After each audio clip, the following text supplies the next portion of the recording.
Okay guys, I'm going to try this. I'm on my last wheel, my last rear wheel. I should have done this with the front wheel because when you do the first one, you become an expert. And the second time you can go, oh yeah, so you do this, you do that, you use a 15 mil, you know. But anyway, I discovered it. You guys discovered it along with me. A million other guys know how to do it. Just to show, I didn't know it, never did it other than look at a YouTube video. And it was really easy. I've done 3 wheels already. I've got this wheel off, got the jack stand and the jack in, and other than that, I'm gonna try to do this easy peasy, look like I know what I'm doing, and without even editing it. So, without further ado, I will get started. And it rained like hell. All my shit's wet, you know. Oh, and there goes a wet tire. So, there's really not an absolute first place that you have to start, because there's a lot of things that are sort of independent, but they all have to come apart and they all have to go together. So, I got my little 10 millimeter socket already set up, so I will pull this guy off. This little it's really just like a locating screw, and then I will pull the caps off. There's 2 caps back here. Remember, we discovered them on the first one. I never found one. It went flying because I squeezed the shit out of it with my pliers, but now I'm an old expert at it. Okay, 2 caps come off. It is, I'm not exactly sure what the dimension is, but it's a Allen wrench in there. I'm using a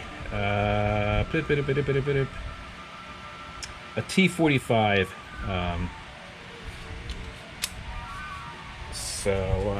And it's working. It is doing the job. It's not stripping out the hex. It fits in there really snugly.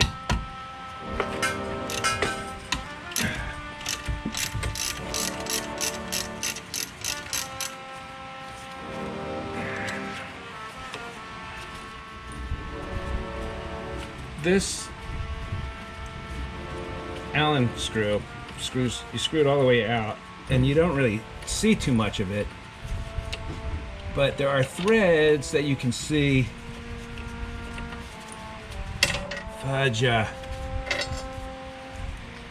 There's threads that you can see down here, and those threads, you can push this bolt back once it's released.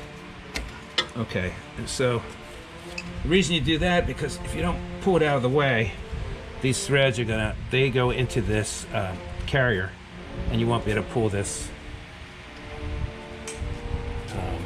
caliper out.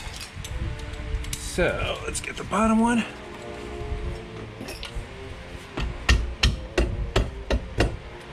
A little bit of a tight squeeze here, but nonetheless. Come on. Come on, you whore. Trying to show off for the camera here. Do it quickly.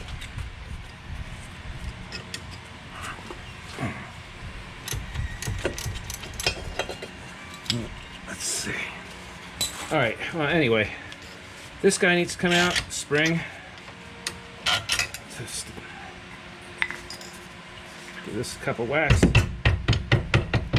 One thing that I found is real helpful is, since these pads on the inside and outside, there's a ridge right on this rotor. So this pad, when it's compressed, doesn't want to pull off of this rotor. So remember, I'm not worried about screwing up the rotor. So what I do is I yank this caliper against the piston, against that inside piston, and it frees it up enough where it'll jump. If I had that damn screw out, it would jump off. Let's see if I can get that fucker out of here. I'm still determined not to edit anything out. what I'm trying to do, guys, on that top one, I don't know if I explained it clearly. This thing fits in this rubber sleeve and it's protected all the way in. The only thing you can really see is these screws poking out the other end, and if you just carefully grab a couple of threads, it'll push it out and out of the way. Until you do that, it's kind of grabbing onto that. It's like getting in the way of everything. Oh, come on. One eternity later. All right, well, plan 72 is I'm going to take the whole carrier off because that's got to come off anyway. So there is an ABS wire. It's in a little clamp. You move that out of the way. It just makes it easier accessible for yet another 13 millimeter is a bracket. It's a carrier for the caliper.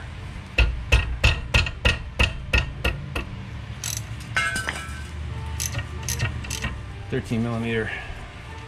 Not. Looks like a grade 8.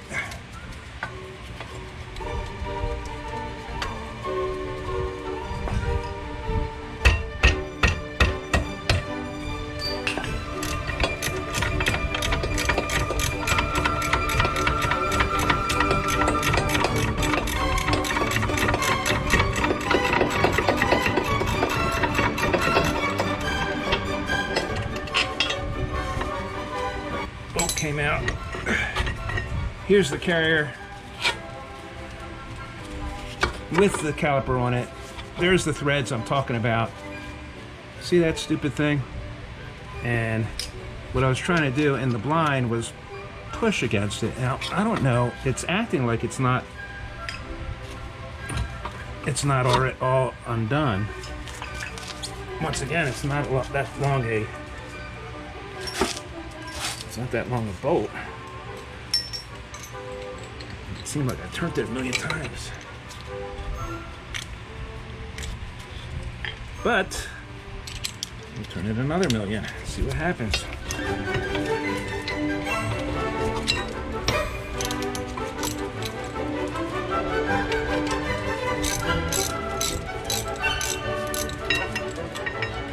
I mean, maybe it wasn't. It just seemed like turned it so many times. See, you can see.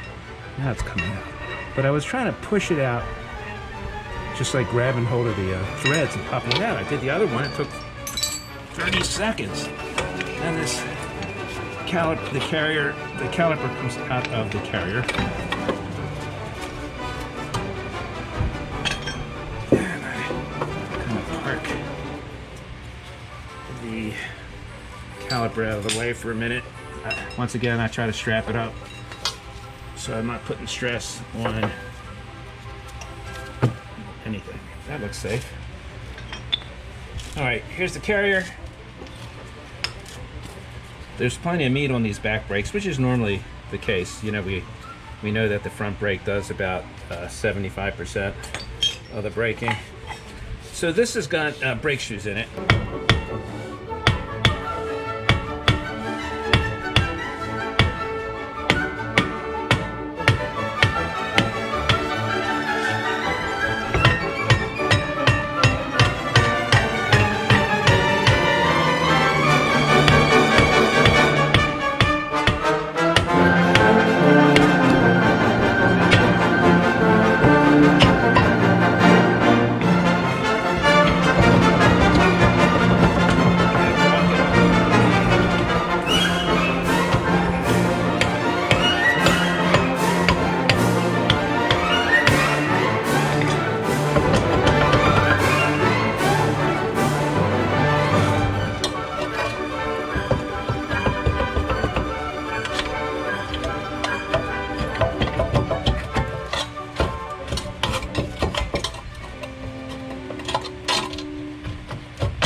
Other side was not this hard. But now I'm trying to show off. So of course this just turned into shit on me. So I guess I'm going to be doing some editing.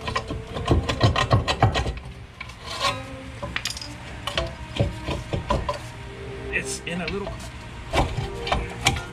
Jesus! Well, it did throw a pad, and that's probably why. And, to be honest with you, I don't have these pads.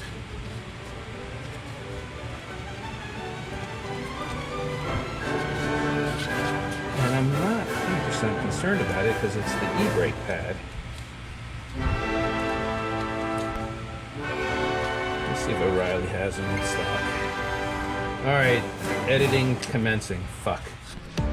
Okay guys, next morning later, I was able to pick up the e-brake shoes at O'Reilly Auto Parts this morning at 7:30 a.m. They were about $32 with taxes, which is crazy since I bought everything else for this thing for $147 total. But anyway, it is what it is. It's probably something that they don't make a ton of because whoever puts brake shoes on cars these days. But anyway, you can see where the lining just completely popped off on both sides. So I'm hoping the other side pulled out like butter. So I'm guessing that the other side did not need replacing. If it does, I'll have an extra pair of shoes here. All right, so these little shoes are a bit fiddly. If you remember old school brakes, they were always a little fiddly. These pads are so much easier to replace than shoes. There we go. So this spring comes out.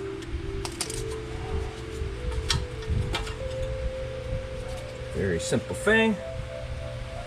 Then this guy, which is already pulled out, hopefully I will be able to get it back in, or I might have to rebend it. But anyway, this expander, oh, everything is kind of welded together on this thing. No wonder. Okay. This guy comes out. Uh-oh. That was this doohickey. It's just a permanent kind of expander. Then the next thing is to take this thing out, which it looks, well, I guess it's still connected in there. This is a real fiddly little bastard because you can't see the slot that you're trying to get it out of. There it is. Now, the back expander comes out, well, the back spring.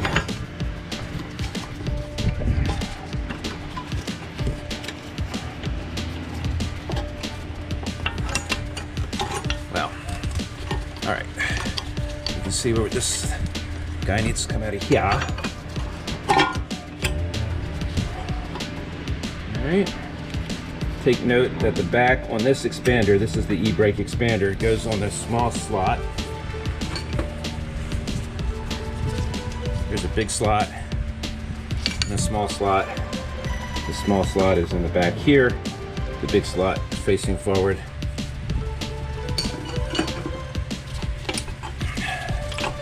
This is the expander for the e-brake cable connected to the e-brake cable. It seems to be nice and free. I'm not going to pull it apart. I'm not going to worry about lubing it. Well, maybe I'll lube it. It's copper grease.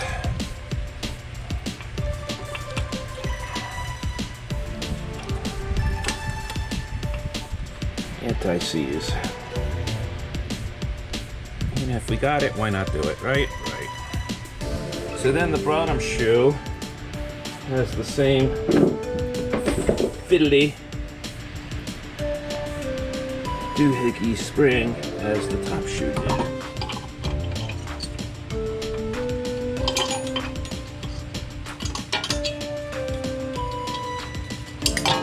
Okay, there's the other guy. I'm going to put some grease on these wear spots here. That's where the shoes ride. Hopefully you can see that. And hurt to at least, you know, I'm in here, do it the right way.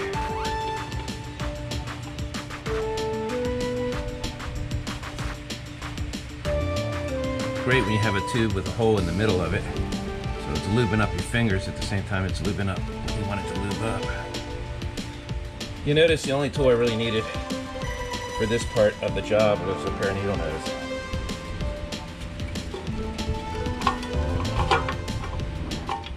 Did I get it? Did I get it? Did I get it? Yeah, I got it.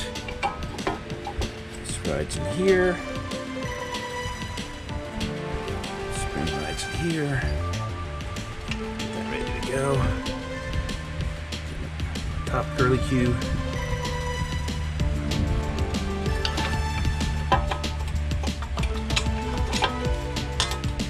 Put that one on there. This spring has to go behind the expander.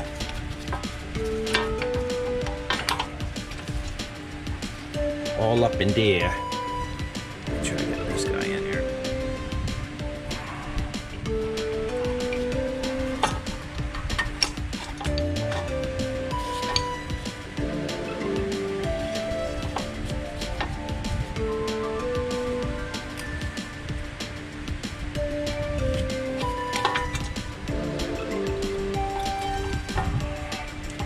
We're literally one spring away, guys. One spring away.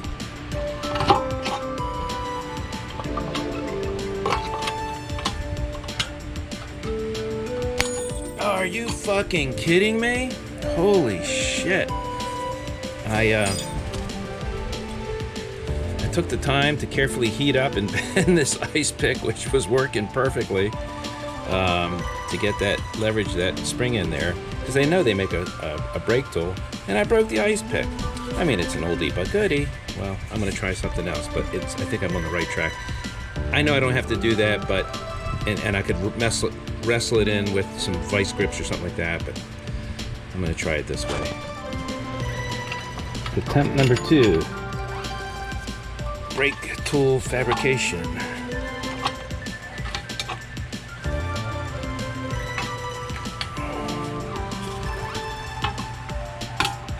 Alright, we got her in there.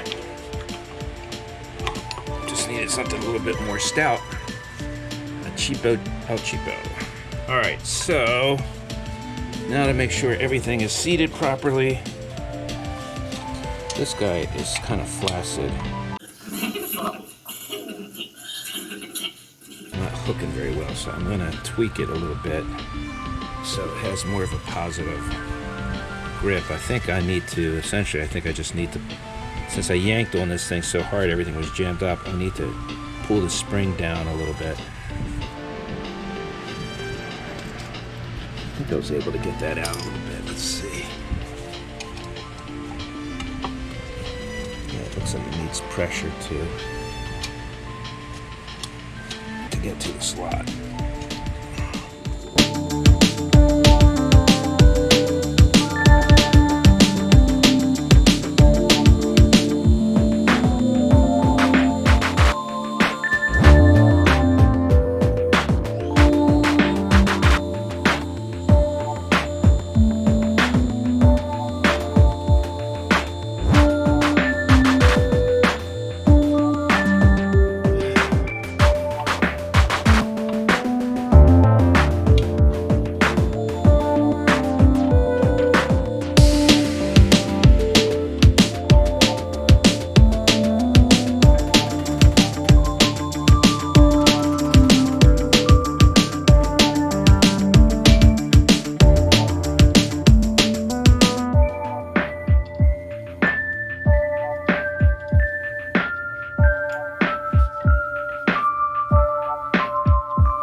ABS wires back into their little clips. Actually, let me pull this out first. It's back in here.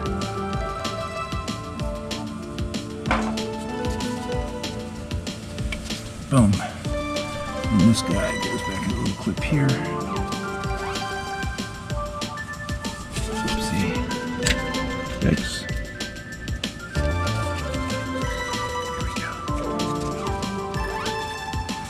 All right, and now we got this clip here.